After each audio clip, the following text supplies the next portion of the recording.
Hello everyone, welcome to exam mentor. Friends, कैसे हैं आप लोग? आशा करती हूँ आप सभी लोग बहुत अच्छे होंगे और बहुत ही बेहतर तरीके से अपनी तैयारियां कर रहे होंगे, है ना। तो चलिए इसी उम्मीद के साथ शुरू करते हैं आज की क्लास। पर आज की क्लास शुरू करने से पहले अभी तक जिन लोगों ने मेरे चैनल को सब्सक्राइब नहीं किया है वो लोग पहले जाकर मेरे चैनल को सब्सक्राइब कर लें, ठीक है। और वीडियो अगर अच्छी लगती है तो पसंद भी ज़रूर किया कीजिए, ठीक है। एक लाइक करने में आपका कुछ नहीं जाएगा, बस मुझे मोटिवेशन ज़रूर मिलेगा। तो प्लीज़ एक बार ही आप लोग लाइक ज़रूर किया कीजिए, ठीक। तो चलिए शुरू करते हैं आज की क्लास। आज की क्लास में हमें क्या पढ़ना है? तो आज की क्लास में हमें पढ़ना है सैलोगिज्म, है ना। सैलोगिज्म आप लोग जानते ही होंगे, न्याय संगत, है ना। न्याय संगत से आपके बहुत सारे क्वेश्चन पूछे जाते हैं जो आपके बैंकिंग में, आपके एसएससी में, यूपी पुलिस में, है ना। इसी तरह और भी बहुत सारे कॉम्पिटिटिव एग्ज़ाम्स होते हैं जिनमें आपको ये क्वेश्चन देखने को मिल जाएंगे न्याय संगत से, है ना, सैलोगिज्म से। तो चलिए देरी ना करते हुए शुरू करते हैं आज की क्लास। देखिए यहाँ पे मैंने कुछ क्वेश्चंस लिखे हैं, है ना। इन क्वेश्चन को आप देखिए, आपको समझ में आएगा कि आपको ये क्वेश्चन आपके सामने आते हैं पेपर में या नहीं, या आप जब भी कभी प्रैक्टिस सेट सॉल्व करने बैठते हैं तो आपको ये क्वेश्चन मिलता है या नहीं, है ना। तो ये जब देखेंगे आपको पता चलेगा कि इस टाइप के बहुत सारे क्वेश्चन आपको मिलते हैं। और मतलब हमें ऐसा फील होता है कि मतलब ये क्वेश्चन हम कैसे करें, है ना, ये क्या कह रहा है, क्या इसका मतलब हो रहा है, ठीक है। तो चलिए समझते हैं हमें कि ये करना कैसे है। एक्चुअली इसको क्या करना होता है, इन सारे क्वेश्चन को हम वेन डायग्राम से ही सॉल्व करते हैं, ठीक है। तो वेन डायग्राम से सॉल्व करने के लिए हमें क्या करना पड़ता है, उसके लिए हमें कुछ चीज़ें जानना बहुत ज़रूरी है। तो चलिए हम जानते हैं कि वो क्या चीज़ें हैं। जैसे कि हमें जैसे वेन आरेख में हमें कैसे करना है, तो इसके लिए देखिए जैसे यहाँ पे लिखा हुआ है ना कि सभी चूहे घंटी हैं। जब सभी की बात आ जाती है ना, जब सभी की बात आती है, मान लीजिए एग्जाम्पल के थ्रू मैं आपको समझाने की कोशिश कर रही हूँ। मान लीजिए कह दिया गया कि सभी एम एन है ना। एम, मान लीजिए बोल दिया गया कि सभी एम क्या है, एन है। तो एन की बात हो रही है, एम के बारे में कहा गया कि सभी एम, तो एम का जो पूरा पार्ट है वो क्या है, एन है। यानी कि एन के अंदर जो है वो एम समाहित है, निहित है, ठीक है। तो ये हो गया। अगर इसी जगह कह दिया जाता है कभी कभी कि कुछ एम एन है, ठीक, यानी कि एम कुछ एम का जो है कुछ पार्ट क्या है, एन है। तो कह दिया गया कि कुछ एम एन है, तो यानी कि एम का जो इतना पार्ट है वो क्या है, एन है, ठीक। कुछ एम एन है। वही कह दिया जाता है आपसे कभी कभी कि क्या नाम है, कुछ एम एन है, कभी कह दिया जाता है कुछ एम एम एन नहीं है, ठीक है। यानी कि कुछ जो है तभी आपका ऐसे ही बनेगा, लेकिन ऐसे हो जाता है। आपको बस समझना होता है कि जैसे m का कुछ पार्ट जो है अगर n है, ठीक है, n है इतना पार्ट, तो आपका इतना पार्ट जो है वो तो सिर्फ m ही है ना, वो तो n नहीं है। तो जब आपसे कह दिया जाता है कि कुछ m n नहीं है, तब भी आपको ऐसे ही लगाना होता है, यही डायग्राम बनता है, ठीक। अगर कह दिया जाता है कभी कभी आपसे कि कोई एम एन नहीं है, ठीक है, एम कोई भी एम एन नहीं है, ये दोनों हो गए आपके अलग, ठीक। मतलब इन दोनों का कोई भी पार्ट जरा से भी टच नहीं है, मतलब एक दूसरे से बिल्कुल अलग हैं, ठीक, अलग अलग ये लोग हैं। तो एम कोई एम एन नहीं है। इतनी बात आप लोग को समझ में आई होगी। जब आपसे कोई सभी की बात किया जाएगा तब आपका ऐसा आरेख बनेगा, ठीक है। और अगर आपसे कहा जाएगा कोई नहीं, तो कोई नहीं में आपका इस तरह हो जाएगा, अलग अलग आरेख बनेगा। जब कुछ की बात आएगी, कुछ है, तब आपका ये इस तरह का आरेख बनेगा। अगर कुछ नहीं है तब भी आपका आरेख इसी तरह से बनेगा, ठीक है। तो इतना चीज़ आप लोग ध्यान रखिए। जब आप पेपर क्वेश्चन सॉल्व करेंगे तो आपको ये मिलेगा और आपको ये ध्यान रहेगा, तो आप बहुत आराम से कर लेंगे, ठीक।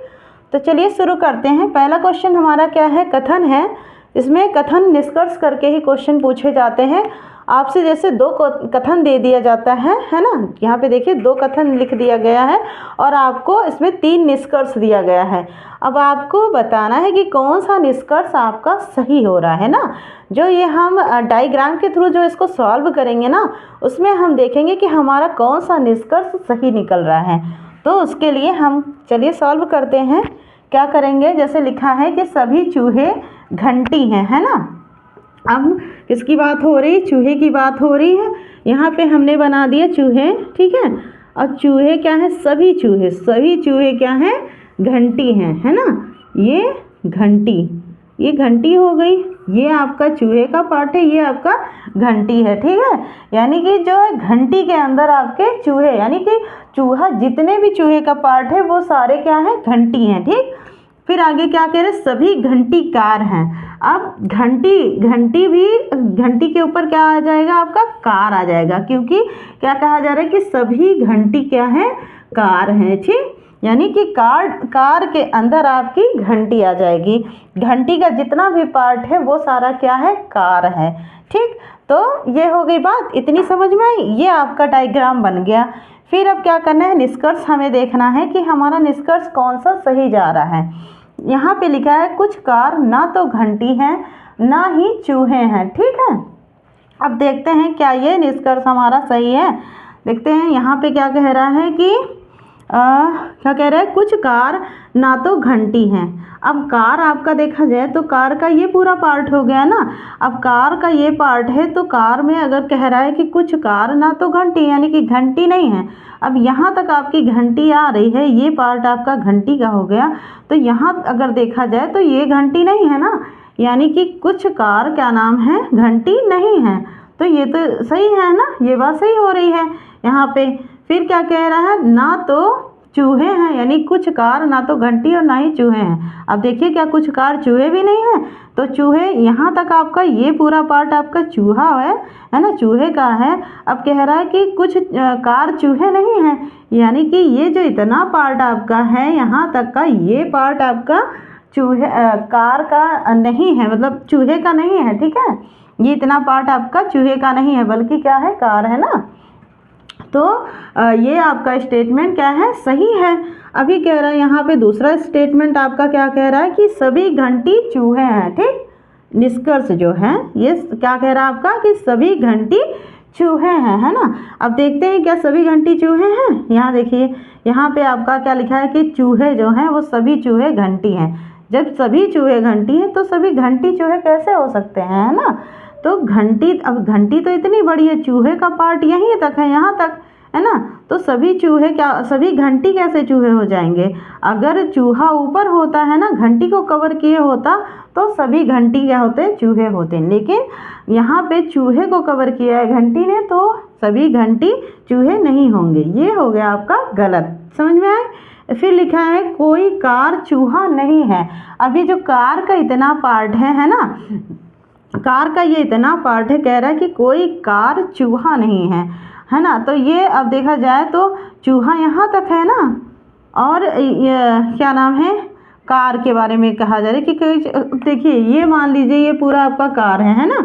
अब कह रहा है कि कोई कार चूहा नहीं है। क्यों नहीं है, चूहा इतना है ना, तो इतना पार्ट आपका चूहे का तो है ना, तो ये कार के अंदर ही तो है, तो क्यों नहीं होगा यहाँ पे। तो अगर ये ऐसा होता कि कुछ कार चूहा है तब वो सही माना जाता, लेकिन यहाँ पे कह रहा है कि कोई कार चूहा नहीं है, जो कि ये तो अंदर ही है। अब मैंने पहले ही बताया कि जब कोई नहीं की बात आएगी तो वो अलग हो जाएगा।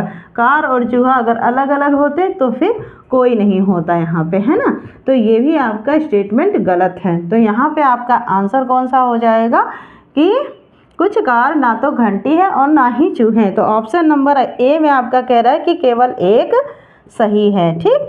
तो ये हो गया आपका आंसर, है ना। ऐसे आपका ऑप्शन दिया होगा कि केवल एक या केवल दो, या एक और दो दोनों सही है, या इनमें से कोई नहीं, है ना, इस तरह का, या एक दो तीन तीनों सही है, ऐसे आपका ऑप्शन दिया होगा, ठीक। तो ये हो गया आपका क्वेश्चन नंबर 1 सॉल्व, ठीक। समझ में आई इतनी बात। दूसरा देखते हैं, दूसरा क्या कह रहा है, कथन सभी फूल सुंदर हैं, ठीक है।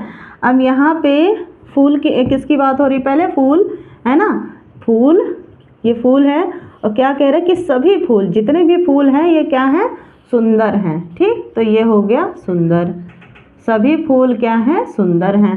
फिर कह रहा है कुछ फूल लड़की हैं। अब ये फूल का कुछ पार्ट है ना, कुछ फूल लड़की हैं, तो कुछ फूल लड़की है, इसके लिए हमें क्या करना होगा, यहाँ पे आप बना सकते हैं एक, है ना, ये फूल में ही है ना, क्योंकि कुछ फूल लड़की हैं तो फूल के कुछ पार्ट, ये इतना पार्ट आपका क्या हो जाएगी, लड़की हो जाएंगी। ठीक, ये समझ में आई इतनी बात। हाँ, अब आपका देखिए निष्कर्ष निकला। यहाँ पे ऑप्शन नहीं दिया है, कभी कभी ऑप्शन दिया होता है, कभी कभी डायरेक्ट ही पूछ लिया जाता है कि कौन सा सही होगा। ठीक, तो ये हो गया, ये समझ में आया आप लोगों को। फूल का इतना पार्ट बोला कि सभी फूल क्या है, सुंदर हैं। फूल जितने भी हैं वो सब क्या हैं, सुंदर हैं। और कुछ फूल लड़कियां हैं, तो ये फूल में ही, फूल का मैंने बताया था ना, जब कुछ की बात होगी तो ऐसे बनेगा आरेख। तो कुछ फूल क्या हैं, लड़कियां हैं, तो वो हो गई लड़कियां। ठीक, अब सॉल्व करते हैं। क्या लिखा है, कुछ सुंदर लड़की हैं। अब सुंदर, कुछ सुंदर लड़की हैं। अब ये देखिए, ये सुंदर का पूरा पार्ट है ना। अब इसमें देखा जाए तो कुछ क्या है, कुछ सुंदर लड़की है ना। इतनी लड़की, क्योंकि सुंदर के अंदर निहित है तो कुछ लड़कियां सुंदर होंगी ना, कुछ सुंदर लड़की हैं। ये स्टेटमेंट आपका सही है। फिर कह रहा है सभी सुंदर लड़की हैं। अब देखिए, यहाँ लड़की आपका यहीं तक इतना ही पार्ट है ना, और सुंदर यहाँ तक, तो सभी सुंदर कैसे लड़की हो जाएंगी। सुंदर का कुछ पार्ट अगर कहा जाए तो लड़की है, लेकिन सभी सुंदर लड़कियां नहीं हैं, क्योंकि लड़की तो इतने में ही है, इतना ही कवर कर रहा है ना। तो ये आपका स्टेटमेंट गलत हो जाएगा। फिर कह रहा है सभी लड़की फूल हैं। अब जैसे यहाँ पे पहले ही बता दिया गया कि कुछ फूल लड़की है ना, तो ये कुछ पार्ट ही तो बना है। उसी तरह सभी लड़की फूल हैं, तो कहाँ से हो जाएगा, जब कुछ की बात हो रही है, कुछ लड़कियां ही फूल हैं, तो ये भी स्टेटमेंट आपका गलत हो जाएगा। यहाँ पे आपसे कह रहा है उपरोक्त में से कोई नहीं, तो ये तो गलत ही है। तो आपका आंसर हो जाएगा कुछ सुंदर लड़कियां हैं, यही आपका सही आंसर होगा। ठीक, तो ये हो गई बात आपकी न्याय संगत की। ठीक, न्याय संगत में हमें ऐसे ही क्वेश्चन दिए होते हैं और हमको ऐसे सॉल्व करना होता है वेन आरेख द्वारा ही। ठीक, बहुत इजी होते हैं ये क्वेश्चन भी, लेकिन जैसे आप प्रैक्टिस करोगे, तो जब आप प्रैक्टिस करेंगे तो ये आपको बहुत आसान हो जाएगा। नहीं तो थोड़ा सा टिपिकल लगता है, पर जब आप प्रैक्टिस करेंगे तो आपको बहुत आराम से ये समझ में आएगा। ठीक है, तो आप लोगों को समझ में आया होगा। अगर नहीं आया होगा समझ में, तो आप लोग वीडियो को एक दो बारी और देखिएगा, आपको समझ में आ जाएगा। और उससे भी नहीं समझ में आता है तो आप कमेंट कर सकते हो, मैं और बेहतर तरीके से समझाने की कोशिश करूँगी। ठीक है, तब तक के लिए जिन लोगों ने अभी तक मेरे चैनल को सब्सक्राइब नहीं किया है, वो लोग चैनल को पहले सब्सक्राइब कर लें, लाइक कर दें, शेयर कर दिया कीजिए। ठीक, thanks for watching, bye and take care.